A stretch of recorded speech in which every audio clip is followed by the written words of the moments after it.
तो चलो भाई बच्चों, अब पापा को खुश करने का समय आ चुका है। मतलब जो कि मैंने आपको वादा किया था वीडियो के स्टार्टिंग में कि मैं आपको एक ऐसी टेक्निक बताऊंगा जिससे पापा खुश हो जाएंगे। मतलब हम दारू को और पानी को कैसे सेपरेट कर सकते हैं। तो बच्चों देखो, अब हम जो टॉपिक पढ़ने वाले हैं उसका नाम है डिस्टिलेशन। अब डिस्टिलेशन क्या होता है? डिस्टिलेशन का मतलब है दो ऐसे लिक्विड को जो एक दूसरे में घुल चुके हैं, मिल चुके हैं, उन्हें सेपरेट करना। लेकिन शर्त यह है कि वो जो दोनों लिक्विड एक दूसरे में घुले हैं ना, दारू और पानी, उन दोनों का जो बॉइलिंग पॉइंट है वो अलग अलग होना चाहिए और उसमें 25 डिग्री का तो कम से कम अंतर होना ही चाहिए। तो अगर ऐसे दो लिक्विड आपके पास है ना, तो आप इजीली उन्हें सेपरेट आउट कर सकते हो। कैसे? आपको क्या करना है, आपको ना उन्हें बॉईल करना स्टार्ट करना है। आपको ना लिख के दिखाता हूं, है ना, अच्छे से एक्सप्लेन करता हूं। ये मेरे पास एक वो है भाई, क्या बोलते हैं, बीकर। अब इसके अंदर ना देखो, इसके अंदर ये है मेरे पास एक लिक्विड ए, ठीक है, या फिर इसे बोलो दारू। ये है दारू। और भाई ये मेरे पास क्या है, ये मेरे पास जो अब येलो वाला दिख रहा है ना, ये येलो वाला, ठीक है, मैं आपको दिखा रहा हूँ, वैसे दिखते नहीं है।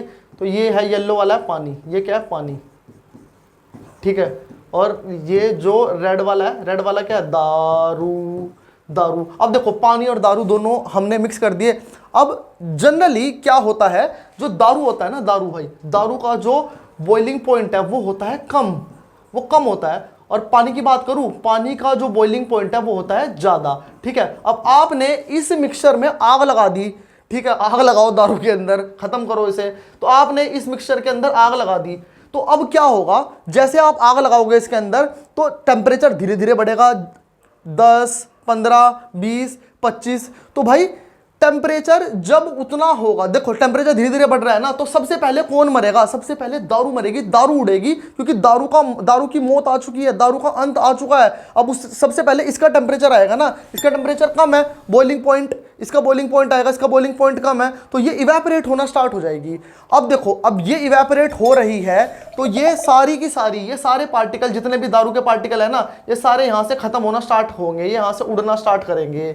अब ये यहां से उड़ गए, तो बचे किसके पार्टिकल? बचे हमारे पास वाटर के पार्टिकल। अब इन्हें कैसे हम मतलब रिटेन कैसे कर सकते हैं? उड़ गए हवा में यार दारू सारी की सारी, मतलब इतनी महंगी शराब चली गई। तो देखो भाई, इसे हम ऐसे मतलब सुरक्षित रख सकते हैं। वो वेपर जब बन रहा होगा ना, तो ऊपर क्या काम करो, ऊपर अपना मुंह लगा लो, तुम्हारे मुंह में चली जाएगी। नहीं नहीं नहीं, ऊपर क्या काम करना, ऊपर कुछ ऐसा सेटअप लगाना है कि वो उससे टकराए और वो नीचे चले जाए और वो सारी एक बिल्कुल ट्रांसपेरेंट ग्लास में जाम वापस इकट्ठा हो जाए, ठीक है। वेपर जा रहे हैं, टकरा रहे हैं सॉलिड पार्टिकल से और वापस वहां पे इकट्ठा हो जाएंगे। तो भाई वो हमने टेम्परेचर के डिफरेंस के कारण हमने अब जो हमारे लिक्विड है वो सेपरेट आउट कर लिए। तो ये टेक्निक है कि आप अपने पापा को खुश कर सकते हो दारू और वाटर को सेपरेट करके।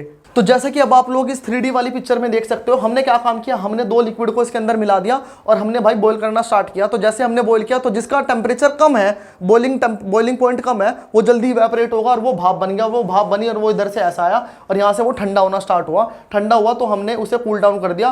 कूल डाउन करने के बाद वो हमें ऐसे मिल गया, जाम हमारा यहाँ पे इकट्ठा हो गया। और भाई जैसे ही वो टेम्परेचर आगे बढ़ा तो हमें पता लग गया हमारा जो लिक्विड था वो तो सारा का सारा हमें मिल चुका है, प्राप्त हो चुका है, हमने बंद कर दिया। अब यहाँ पे हमें दूसरे वाला लिक्विड मिलेगा जिसका बॉइलिंग पॉइंट ज्यादा था। तो ये एक डिस्टिलेशन का प्रोसेस है। और भाई इसी डिस्टिलेशन के प्रोसेस के ना मतलब कुछ एग्जाम्पल भी है, रियल लाइफ एग्जाम्पल है कि जो हमारे पास ना क्रूड ऑयल हमें जो मिलता है, ठीक है, उसके अंदर बहुत सारी चीजें होती हैं, वो अलग अलग चीजें हम सेपरेट आउट कर सकते हैं क्योंकि उन सब का जो बॉइलिंग पॉइंट है वो अलग अलग है। तो वो भी डिस्टिलेशन से ही सेपरेट आउट कर सकते हैं, जिसे हम बोलते हैं फ्रैक्शनल डिस्टिलेशन। अब फ्रैक्शनल डिस्टिलेशन क्यों बोलते हैं ऐसे? क्योंकि यहाँ पे ना जो बॉइलिंग पॉइंट का अंतर है वो 25 डिग्री सेल्सियस नहीं है, इतना ज़्यादा नहीं है, बड़ा ही कम होता है। तो बड़ी ही मतलब सावधानी से ये हमें सेपरेट आउट करने होते हैं। और हाँ भाई, मैंने आपको एक चीज़ और बताई थी कि आप लोग अपनी क्रश को भी इंप्रेस कर सकते हो। तो यस, वो भी डिस्टिलेशन से। कैसे?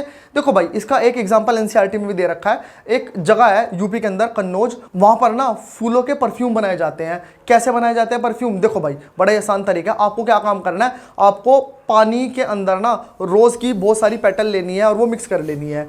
तो उसके बाद आपको क्या काम करना है, मिक्स करने के बाद आपको उसे बॉईल करना स्टार्ट करना है। तो सबसे पहले क्या इवेपोरेट होगा? तो सबसे पहले भाई जो वो सुगंधित पानी है ना, उसका बॉइलिंग पॉइंट कम है तो वो इवेपोरेट होगा। तो वो जैसे इवेपोरेट होने लगा, वेपर बन गया, तो आप लोग उसे इकट्ठा कर लो और उसी इकट्ठे करे हुए पानी को हम बोलते हैं सुगंधित पानी, यानी कि रोज से बना है तो रोज वाटर, तो वो बन गया भाई रोज वाटर। और उसे थोड़ा सा परफ्यूम में तब्दील कर दो, स्प्रे में तब्दील कर दोगे तो भाई वो बन गया तुम्हारा सुगंधित परफ्यूम, जिससे कि आप लोग अपनी क्रश को इंप्रेस कर सकते हो, उसे बोल सकते हो देखो भाई मैंने खुद का अपना परफ्यूम बनाया है। और एक और इंटरेस्टिंग बात बता देता हूं इसके बारे में, जो मिट्टी की खुशबू होती है ना, जो सभी लोगों को बड़ी अच्छी लगती है, कन्नौज में ना इसे भी प्रिजर्व किया जाता है। इस खुशबू को भी उन लोगों ने भाई परफ्यूम में बना के रख दिया। जो भी बच्चा कन्नौज का है या आसपास का है जानता है ना, तो मेरे लिए एक परफ्यूम जरूर लेके आना भाई। तो चलो बढ़ते हैं नेक्स्ट टॉपिक पे।